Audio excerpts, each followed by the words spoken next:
నమో కనకదుర్గ. జై శ్రీరామ్. శ్రీమాత్రే నమ. శ్రీ గురుభ్యో నమ.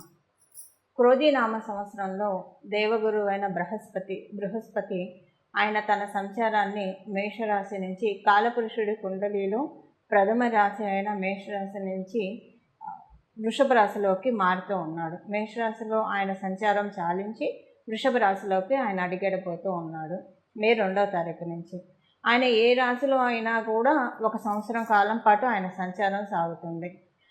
కాకపోతే ప్రతి గ్రహము మారేప్పుడు ఒక రాశి నుంచి ఒక రాశికి మారేప్పుడు కొన్ని గ్రహాలకి ప్రత్యేకమైన అంశాలు చోటు చేసుకుంటాయి. ఆ ప్రత్యేకమైన అంశాలు చోటు చేసుకునే వాళ్ళల్లో దేవగురువు అయిన బృహస్పతి కూడా ఒకళ్ళు. ఇప్పుడు సూర్యనారాయణమూర్తి ప్రతి నెల ఒక రాశిని మారుతూ ఉంటే రవి సంక్రమణ దినం అని చెప్తాం. ఆ రోజు పితృతర్పణాలు వదలటానికి, సత్యనారాయణ స్వామి వ్రతం చేసుకోవడానికి, ఇలాంటి వాటన్నిటికీ కూడా చాలా బేసిక్గా ఉంటుంది ఆ రోజు. అది మనకు విశేషంగా ఉంటుంది.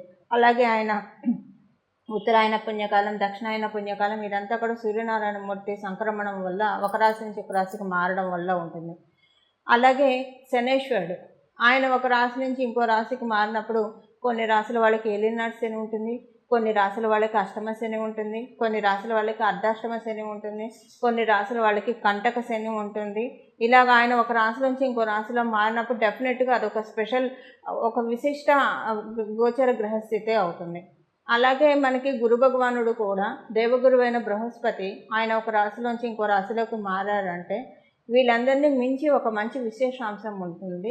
ఆ విశేషాంశం ఏంటంటే గురు భగవానుడు ఎప్పుడైతే ఒక రాశిలోంచి ఇంకొక రాశిలోకి మారుతూ ఉంటాడో అప్పుడు నదులకి పుష్కరాలు వస్తాయి. 12 ఆయన ప్రతి రాశిని చుట్టడానికి ఇప్పుడు మేషరాశిలోంచి ఆయన బయటకు వస్తే మళ్ళీ మేషరాశిలోకి వెళ్ళడానికి 12 సంవత్సరాలు పడుతుంది. అందుకని 12 ఏళ్ళకు ఒకసారి ప్రతి నదికి పుష్కరాలు వస్తూ ఉంటాయి. ఇప్పుడు వృషభ రాశిలోకి ఆయన అడుగు పెట్టబోతూ ఉన్నాడు కాబట్టి మనకి నర్మదా నది పుష్కరాలు ఆయన అడుగుపెట్టిన మొదటి 12 రోజులు నర్మదా నది పుష్కరాలు ఉంటాయి.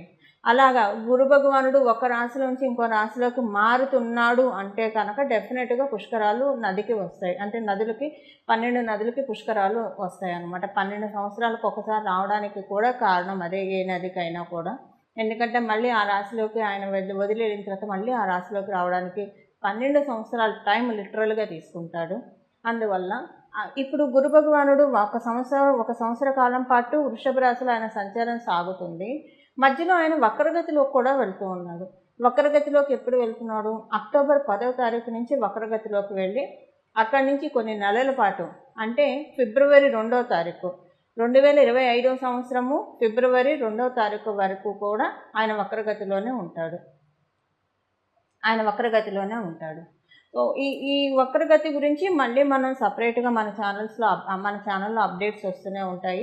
వక్రగతి గురించి ఒక స్పెషల్ వీడియో చేయాల్సింది, ఎందుకంటే అది దీంట్లో మిక్స్ చేయడానికి లేదు. దాని ఫలితాలు ఎలాబరేటెడ్గా చెప్పలేము. ఇందులోనే చెప్పేస్తే కంప్రెస్డ్ అయిపోయి వివరంగా చెప్పడం కష్టం అవుతుంది. కాబట్టి దాని గురించి సపరేట్ నోటిఫికేషన్స్ వస్తాయి, అప్డేట్స్ వస్తాయి. ప్రస్తుతం అంటే మీకు ఒక అంచనా కోసం అసలు ఆయన గ్రహస్థితులు ఎలా ఉంది, ఆయన ఈ సంవత్సరంలో వక్రగతిలో వెళ్తున్నాడా, సవ్యగతిలో ఉన్నాడా, ఈ విషయం తెలుసుకోవడం వరకే. అక్టోబర్లో వక్రగతిలో వెళ్ళే గురు భగవానుడు మళ్ళీ 2025 ఫిబ్రవరిలో వక్రగతి నుంచి బయటకు వస్తాడు. సంవత్సరం కాలం పాటు కూడా ఆయన వృషభ రాశిలో సంచారం జరుగుతుంది. వృషభ రాశి అన్ని రాశుల్లోకి మనం చూసుకుంటే కనుక వృషభ రాశి ఆయనకి పూర్తిగా అనుకూలం కాదు. వృషభ రాశి అనుకూలం కాదు ఆయన సంచారానికి. మిథున రాశిలో ఆయన కంఫర్టబుల్గా ఉండడు, కన్యా రాశిలో అసలు కంఫర్టబుల్గా ఉండడు, తులారాశిలో ఆయన కంఫర్టబుల్గా ఫీల్ అవ్వడు. కానీ వృషభ రాశిలో ఆయన కంఫర్టబుల్గా ఫీల్ అవ్వకపోయినా సరే ఆయన ఇవ్వాల్సిన రిజల్ట్స్ ఆయన ఇస్తాడు. కొన్ని విషయాల్లో జాగ్రత్తలు కూడా ఇండికేట్ చేస్తూ ఉన్నాడు. మనందరికీ కూడా కొన్ని విషయాల్లో జాగ్రత్తలు ఇండికేట్ చేస్తూ ఉన్నాడు. వృషభ రాశికి అధిపతి శుక్రాచార్యుల వారు, ఇద్దరు గురువులు. అందువల్ల ఏంటంటే కొంత బేసిక్ ఫండమెంటల్ డిఫరెన్సెస్ డెఫినెట్గా ఉంటాయి. ఆ బేసిక్ ఫండమెంటల్ డిఫరెన్సెస్ వల్ల కొంత అందరూ కూడా ఇబ్బంది పడటానికి అవకాశం ఉంటుంది. బట్ ఆయన జీవం పోస్తాడు, ఆయన జీవకారకుడు కాబట్టి కాలపురుషుడు కుండలిలో 2వ స్థానంలోకి ఆయన రావడం అంటే జీవం పోస్తూ ఉంటాడు. దేంట్లో జీవం పోస్తాడు? కుటుంబం విషయంలో, ఆర్థికపరమైన విషయాల్లో మంచి జీవం పడుతుంది. అందరికీ కూడా అంటే ప్రతి ఒక్కళ్ళకి ఇప్పుడు మనం అవ్వడానికి క్రోధీనామ సంవత్సరం అయినా కూడా ప్రతి ఒక్కళ్ళకి అవతల వాళ్ళతోటి మాట మంతి చాలా బాగా ఉంటుంది. ఇప్పుడు మనం మాట్లాడిన మాటలు అవతల వాళ్ళు రిసీవ్ చేసుకునే దాన్ని బట్టి ఒక్కొక్కసారి మన ఆనందం కూడా ఆధారపడి ఉంటుంది. సో, అంటే ఒక్కొక్కసారి మనం మాట్లాడే మాటలు అవతల వాళ్ళు శభాష్ అని అప్రిషియేట్ చేస్తే ఒక చిన్న ఆనందం లోపల కలుగుతుంది. అలా కాకుండా వాళ్ళు ఏదన్నా సర్కాస్టిక్‌గా మాట్లాడితే బాధ అనిపిస్తుంది. వాటన్నిటికి అతీతంగా ఈ సంవత్సరం గురు భగవానుడు ప్రసాదించబోతూ ఉన్నారు. ప్రతి ఒక్కళ్ళకి ఈ విషయం వర్తిస్తుంది. ప్రత్యేకించి మ్యూజిక్ ఫీల్డ్స్‌లో ఉన్న వాళ్ళకి ఇది చాలా మంచి శుభ సమయము. టీచింగ్ ప్రొఫెషన్‌లో ఉన్న వాళ్ళకి ఇది గురు భగవానుడు వృషభ రాశి ట్రాన్సిట్ చాలా మంచి శుభ సమయము. గురుస్థానంలో ఉన్నవాళ్ళు, అది ప్రవచనకారులు కావచ్చు, జ్యోతిష్యం చెప్పేవాళ్ళు కావచ్చు, వాస్తు చూసేవాళ్ళు కావచ్చు, న్యూమరాలజిస్టులు కావచ్చు, లేదా ఆధ్యాత్మికవేత్తలు కావచ్చు, వీళ్ళందరికీ కూడా ఈ సంవత్సరం చాలా బాగా ఉంది. ఆర్థికంగా చాలా బాగా ఉంది. అంటే లక్ష్మీ అమ్మవారి ఆశీస్సులు బాగా అందుతాయి ఈ ఫీల్డ్స్లో ఉన్న వాళ్ళకి. అలాగే మీరు యాంకర్ ఫీల్డ్స్లో ఉన్న వాళ్ళు అందరికీ కూడా, అంటే ఇప్పుడు అది మీరు వృషభ రాశిలో పుట్టాలనే రూల్ లేదు. ఇప్పుడు చెప్పే అన్నీ కూడా ఓవరాల్గా అప్లికేబిలిటీ ఉన్న విషయాలు నేను ముందు ప్రస్తావిస్తున్నా. రాశి వారీగా మళ్ళీ మనం విడివిడిగా ఒక్కొక్క రాశి వాళ్ళకి తెలుసుకుందాము. ఓవరాల్గా చెప్తూ ఉన్నాను. ప్రత్యేకించి గురు భగవానుడు వృషభ రాశిలో సంచారం స్త్రీలందరికీ కూడా జీవం పడుతుంది. స్త్రీలకు డెఫినెట్గా ఇది చాలా ప్లస్ సంచారము. ఏదో మీరున్న ఏ రంగంలో మీరున్నా కూడా దాంట్లో బాగా లైమ్లైట్లోకి వెళ్తారు. అందరికీ వర్తిస్తుంది ఇది. అలాగే ఒకవేళ కనుక మీరు గృహిణి స్థానంలో ఉన్నారనుకోండి, అప్పుడు కూడా మీకు మంచి గుర్తింపు, గౌరవం వస్తుంది. ఎందుకంటే పిల్లల్ని, సంసారాన్ని అది చాలా పెద్ద టాస్క్, చాలా ఛాలెంజింగ్ టాస్క్. వాటిల్ని బాగా కాపాడుకుంటూ రావడం, దాంట్లో మీకు మంచి అప్రిషియేషన్స్ వస్తాయి. ఇలాగ ప్రతి విషయంలో కూడా స్త్రీలందరికీ మంచి శుభ సమయము క్రోధినామ సంవత్సరంలో ఉంది. అది కూడా ప్రత్యేకించి మనందరికీ కూడా, అంటే స్త్రీలందరికీ కూడా గురు భగవానుడు ప్రసాదిస్తూ ఉన్నాడు. అందువల్ల ఇక్కడ అంటే మగవాళ్ళకి బాగాలేదంటే మగవాళ్ళకి కూడా బాగా ఉంది. ప్రత్యేకించి ఆడవాళ్ళకి ఒక 30% బఫర్ ఉందని చెప్పాలి ఈ వారం గురు భగవానుడు ఆశీస్సుల వల్ల. అయితే ఒక విషయంలో జాగ్రత్త కూడా ఆయన సూచిస్తున్నాడు. మన ఇంట్లో ఆడవాళ్ళు కావచ్చు, బయట ఆడవాళ్ళు కావచ్చు, ఎవరైనా సరే పొరపాటున కూడా ఆడవాళ్ళ గురించి చులకనగా మాట్లాడడం కావచ్చు, తక్కువ చేసి మాట్లాడడం కావచ్చు, ప్రత్యక్షంగా పరోక్షంగా దూషించడము, ఇలాంటివేవి చేయకుండా జాగ్రత్తగా ఉంటే కనుక గురు భగవానుడు సమృద్ధిగా అన్ని రిసోర్సెస్ అందరికీ ఇచ్చేసి వెళ్తాడు. ఇది ఆడ మగ తేడా లేదు, అందరికీ ఈ విషయం వర్తిస్తుంది. ఎవరైతే సమృద్ధిగా అన్ని అవకాశాలు అందుకోవాలని భావిస్తూ ఉన్నారో వాళ్ళందరూ కూడా స్త్రీలని దేవతా స్వరూపంగా చూడడం కనుక ప్రాక్టీస్ చేస్తే ఆల్రెడీ అలానే ఉంటుంది. ఎందుకంటే మన సనాతన ధర్మం మనకి చిన్నప్పటి నుంచి నేర్పిన విషయమే అది. కాకపోతే కాలవశాత్తు కలి ప్రభావం వల్ల ఒక్కొక్కసారి మనకి మన అసోసియేట్స్లో ఉన్న స్త్రీల పట్ల కొంత ఇబ్బందికరంగా ఉండే అవకాశం కూడా ఉంటుంది మధ్యలో. ఇది మనకి జరగచ్చు, మన వల్ల ఇంకొకళ్ళకి జరగచ్చు. ఏదైనా సరే ఇలాంటి వాటన్నిటి నుంచి దూరంగా ఉండడానికి ప్రయత్నించండి.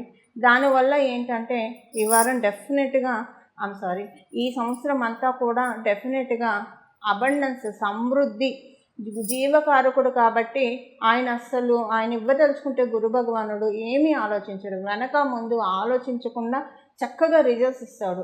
ఏమన్నా మనం కష్టాల్లో ఉంటే ఆ కష్టాల నుంచి మనల్ని ఎలా బయటపడేయాలా అని చూస్తాడు. వృషభ రాశి ఆయనకు అనుకూలం కాదు. ఎందుకు కాదని చెప్పానంటే స్త్రీల విషయంలో ఎంత మర్యాదపూర్వకంగా ఉంటుంది, అంటే మా స్త్రీలు అయినా కూడా అవతల స్త్రీ పట్ల మర్యాదపూర్వకంగా ఉండాలి. అది కనుక బాగా ప్రాక్టీస్ చేసుకుంటే అప్పుడు వృషభ రాశిలో ఉన్న గురుడు అందరికీ డెఫినెట్గా యోగిస్తాడు. ఇందులో ఏమాత్రం సందేహం లేదు. స్త్రీ పురుష భేదం లేకుండా ఆయన ద్వితీయ స్థానంలో ఉంటూ చాలా మంచి అవకాశాలని ద్వాదశ రాశుల వాళ్ళకి కూడా ప్రసాదిస్తూ ఉన్నాడు. అవన్నీ ఏంటో మనం ఒకసారి ఇప్పుడు చూద్దాం. విడివిడిగా ప్రతి రాశి వాళ్ళకి ఎలాంటి ఫలితాన్ని గురు భగవాన్ అందిస్తున్నాడు అన్న విషయాన్ని మనం చూద్దాం. తులారాశిలో పుట్టిన వాళ్ళకి మీకు అష్టమ స్థానంలో గురు భగవానుడు సంచారం. అష్టమ స్థానంలో గురు భగవానుడు సంచారము ఒక రకంగా చూసుకుంటే కనుక సౌభాగ్యాన్ని ప్రసాదిస్తూ ఉన్నాడు గురు భగవానుడు. మీ మాటకు విలువ పెరుగుతుంది. ఫైనాన్షియల్ మ్యాటర్స్లో చాలా జీవం పడుతుంది. అలాగే ఇంకొక విషయం ఏంటంటే, మీకు ఈ సంవత్సరం ఆరోగ్యం పట్ల కొంచెం జాగ్రత్త వహించాలి. కొంచెం ఆరోగ్య సమస్యలు వచ్చే అవకాశం ఉంది. మీ జన్మజాతకంలో మీకు గురుబలం బాగా ఉంటే ఈ పాయింట్ మీరు ఇగ్నోర్ చేసేయచ్చు. అంటే మీకు ఎలా తెలుస్తుంది జన్మజాతకంలో గురుబలం? మీరు పుట్టినప్పుడు గురు భగవానుడు కర్కాటక రాశిలో ఉన్న, మీన రాశిలో ఉన్న, ధనుసు రాశిలో ఉన్న, లేదా వృశ్చిక రాశిలో ఉన్నా సరే మీకు గురుబలంతో మీరు పుట్టినట్లే. అలా మీరు పుట్టి ఉంటే కనుక మీకు ఆరోగ్యం చాలా బాగా ఉంటుంది. అంటే దీనికి రివర్స్ ఉంటుంది, ఆరోగ్యం చాలా బాగా ఉంటుంది. ఒకవేళ మీరు పుట్టినప్పుడు గురుబలం లేదనుకోండి, ఇది మీకు కొంచెం ఆరోగ్యం విషయంలో మానసిక ఆరోగ్యం కావచ్చు, శారీరక ఆరోగ్యం కావచ్చు, దెబ్బతినే అవకాశం ఉంది. అందువల్ల కొంత మీరు హెల్త్ పరంగా కేర్ తీసుకోవాల్సిన అవసరం ఎంతైనా ఉంది. అది మానసిక హెల్త్ కావచ్చు, లేదా శారీరకమైన హెల్త్ కావచ్చు. ఈ రెండు విషయాల్లో జాగ్రత్తలు తీసుకోవాలి. విదేశాలు వెళ్ళాలని ప్రయత్నించే వాళ్ళు మనం ఇప్పుడు చెప్పే రెమెడీ తీసుకొని ప్రయత్నించడం ఉత్తమము. లేకపోతే కొంచెం ఇబ్బందులు తలెత్తే అవకాశం ఉంది. ఇప్పుడు మనం తెలుసుకుంటుందే గురు భగవానుడు ట్రాన్సిట్ రీత్యా కాబట్టి, మీకు ఇప్పుడు గురు భగవానుడు దశ జరుగుతున్నా, గురు భగవానుడు అంతర్దశ జరుగుతూ ఉన్నా కూడా దీనికి రెట్టింపు ఫలితాలు మీకు వస్తాయి. ఉదాహరణకి మీకు అలా ఉంటే కనుక, ఇప్పుడు ఒకవేళ అలా లేదు, మీ జన్మజాతకంలో గురుబలం ఉంటే కనుక రెట్టింపు మంచి ఫలితాలు మీకు వస్తాయి. మీ జన్మజాతకంలో గురుబలం లేకపోతే స్త్రీల వల్ల అవమానాన్ని ఎదుర్కొంటారు మీరు. అంటే మీ జన్మజాతకంలో గురుబలం లేకపోతేనే స్త్రీల వల్ల అవమానాలు ఎదుర్కొంటారు, బాధపడతారు. మీరు ఆడవచ్చు, మగవ్వచ్చు, కొంచెం హర్టింగ్స్ ఎక్కువగా ఉంటాయి మీకు. సో ఇది. అలాగే ఫైనాన్షియల్ మ్యాటర్స్లో మటుకు చాలా బాగా ఉంది. కొంచెం ఖర్చులు ఎక్కువైనా కూడా ఖర్చులు చేయడానికి సమర్థవంతంగా మనీ కూడా రూట్ అయ్యే విధంగా గురు భగవానుడు మీకు కరుణిస్తూ ఉన్నాడు. ఏదన్నా మీకున్నవన్నీ కూడా లెట్ గో నేచర్ ఎక్కువైపోతూ ఉంటుంది ఈ సంవత్సరం మీకు.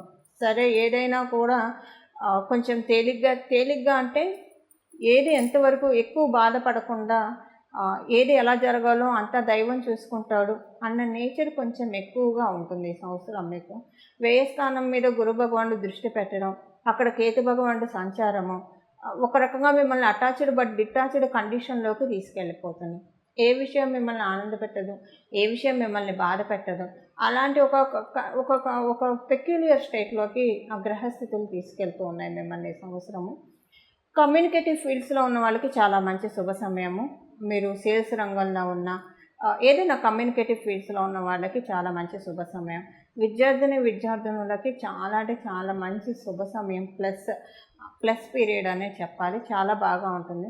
మీ తల్లిగారికి చాలా శుభ సమయము. మీకు తల్లిగారు ఉంటే తల్లిగారికి చాలా మంచి శుభ సమయం. ఒకవేళ మీకు తల్లిగారు లేకపోతే మీ కుటుంబంలో కొంచెం మంచి ఆనందకరమైన సంఘటనలు చోటు చేసుకుంటాయి. ఇప్పుడు గురు భగవానుడు వృషభ రాశిలో ఉంటూ చేసే సంచారం వల్ల ఉద్యోగస్తులకి, వ్యాపారస్తులకి ఇద్దరికీ కూడా గురు భగవానుడు ఆశీస్సులతోటి అంతా బాగా ఉంది, ఎలాంటి ఇబ్బంది లేదు, అంత చక్కగా సవ్యంగానే సాగుతుంది ఉద్యోగస్తులకి, వ్యాపారస్తులకి ఇద్దరికీ కూడా. ఇవి గోచారంలో వృషభ రాశిలో ఉంటూ గురు భగవానుడు మీకు ప్రసాదించే ఫలితాలు. పరిహారం ఏం చేసుకోవాలి? గురు భగవానుడు వృషభ రాశిలో ఉంటూ ద్వాదశ రాశుల వాళ్ళకి ఇచ్చే మంచి ఫలితాలని ఇంకా ఒడిసి పట్టుకోవడానికి ఎలాంటి పరిహారం చేయాలి? ఇప్పుడు ఒక చిన్న పిల్లాడి చేతిలో ఏమన్నా పెడితే ఎక్కువ పట్టుకోలేరు, వాళ్ళ అరచేతులు ఎక్కువగా ఉండదు, పెద్దదిగా ఉండదు, కొంచెమే పట్టుకోగలుగుతారు. అదే వాళ్ళకు ఒక గిన్నెలోనో, ఒక సంచిలోనో, ఒక డబ్బాలోనో పోసి పెడితే తర్వాత తింటారు. అలా మనం కూడా భగవంతుడు ఇచ్చే యోగాన్ని మనం ఏం పట్టుకోలేమండి, పూర్తిగా పట్టుకోలేము, పూర్తిగా క్యాచప్ చేయలేము. అలా క్యాచప్ చేయడానికి ఒక గురు భగవానుడు మాత్రమే మనకు అవకాశాన్ని ఇస్తాడు. ఇలా క్యాచప్ ఎలా చేయాలి అది ఇప్పుడు మనం పరిహార రూపంలో తెలుసుకుందాము. ఈ సంవత్సరం అంతా కూడా కృష్ణం వందే జగద్గురు అంటారు. కృష్ణ పరమాత్ముడిని ఆరాధించడము, కృష్ణ పరమాత్ముడు చెప్పిన గీత వినడము, భగవద్గీత వినడము, భగవంతుడి నోటిలో నుంచి వచ్చిన ప్రతి వర్డ్ కూడా, ప్రతి అక్షరం కూడా చాలా మహిమాన్వితమైనవి. అది వింటూ ఉండాలి. అంటే విన్న ప్రతి అక్షరం కూడా మనం జీర్ణింప చేసుకుంటూ ఉండాలి. నరాల్లో జీర్ణింప చేసుకునే విధంగా శ్రీకృష్ణ పరమాత్ముడు బోధించిన భగవద్గీత వినడము చాలా మంచి ఫలితాన్ని నిస్సందేహంగా ఇస్తుంది ఈ సంవత్సరం ద్వాదశ రాశుల వాళ్ళకి కూడా. అలాగే శ్రీకృష్ణ పరమాత్ముడు ఆరాధన చాలా మంచి చక్కటి శుభ ఫలితాలను ఇస్తుంది. దక్షిణామూర్తి స్వామి వారి ఆరాధన, హయగ్రీవ స్వామి వారి ఆరాధన, దత్తాత్రేయ స్వామి వారి ఆరాధన, సాయిబాబా వారి ఆరాధన, రాఘవేంద్ర స్వామి వారి ఆరాధన, మీకు ఎవరైనా గురువులు ఉంటే వారి ఆరాధన, బయోలాజికల్ గురువులు మీకుంటే ఒకసారి వాళ్ళకి ఏమన్నా కానుకలు సమర్పించడానికి కూడా ప్రయత్నించండి. చాలా మంచి సత్ఫలితాలు వస్తాయి. కానీ ఇప్పుడు మనం తెలుసుకునే ఈ దేవీ దేవతల ఆరాధన చేయడం మర్చిపోకండి. సరస్వతి అమ్మవారి ఆరాధన కూడా ఈ సంవత్సరం అంతా ఇప్పుడు మనం తెలుసుకునే ఈ దేవీ దేవతల్లో అందరినీ ఆరాధిస్తే మహాభేషుకు చాలా మంచిది. అందరినీ ఆరాధించలేకపోయినా ఎవరినైనా సరే ఒక్కళ్ళనన్నా ఆరాధించడానికి ప్రయత్నించండి. చాలా చక్కటి శుభ ఫలితాలు. ఈ ఫలితాలు చెప్పాలంటే గురు భగవానుడు ఫలితాలంటే దేవతల ఆశీస్సులేనండి. దేవతల ఆశీస్సులు అంటే ఇంకా మనం మాటల్లో చెప్పలేము అవి. ఎందుకంటే అన్ని విషయాల్లో ఇస్తారు దేవతల ఆశీస్సులు ఇవ్వాలి అంటే కనుక. అలాంటి ఆశీస్సులు తీసుకోవడానికి చాలా చక్కటి అవకాశం ఉంది. ప్రశాంతంగా భగవంతుడి ఆరాధన చేసుకోండి. భగవద్గీత మటుకు ఈ సంవత్సరం ఒక్కసారన్నా వినడానికి, పూర్తిగా వినడానికి, విన్న ప్రతిదీ జీర్ణం చేసుకోవడానికి ప్రయత్నించండి. చాలా మంచి శుభ సమయం. అంటే ఎప్పుడు వినాలి భగవద్గీత, ఎప్పుడు కూడా మంచిదే. కాకపోతే కొన్ని సార్లు కాలప్రభావం బాగా ఉన్న సమయంలో కనుక వింటే ఇంకా మనకి వెంటనే తెలుస్తూ ఉంటాయి, రిజల్ట్స్ వెంటనే తెలుస్తాయి. అలా భగవంతుడు ఉపదేశించిన గీతని, అమృతధారని, కర్ణామృతాన్ని అందరూ ఒడిసి పట్టుకోవడానికి ప్రయత్నించండి. ఈ పరిహారం చేసుకుంటే కనుక, అంటే ఇప్పుడు మనం తెలుసుకుని ఈ పరిహారాలు చేసుకుంటే ద్వాదశ రాశుల వాళ్ళందరికీ, 27 నక్షత్రాల వాళ్ళందరికీ కూడా మీ జీవితంలో చక్కటి ఆశాజనకంగా ఉంటుంది. చిగుళ్ళు పచ్చదనం చక్కగా సంతరించుకుంటుందని చెప్పడంలో ఏమాత్రం సందేహం లేదు. ఇది గురు భగవానుడు ఉవాచ, గురుగ్రహం గురుదేవుడి యొక్క ఉవాచ. ఇలా మీరందరూ కూడా భగవంతుడి ఆశీస్సులు పొందాలని చెప్పి నేను మనస్ఫూర్తిగా భావిస్తూ, ఆశిస్తూ, మీరు పొందుతారని చెప్పి ఆశిస్తూ, మంగళం. జై కనకదుర్గ. నమో భగవతే వాసుదేవాయ.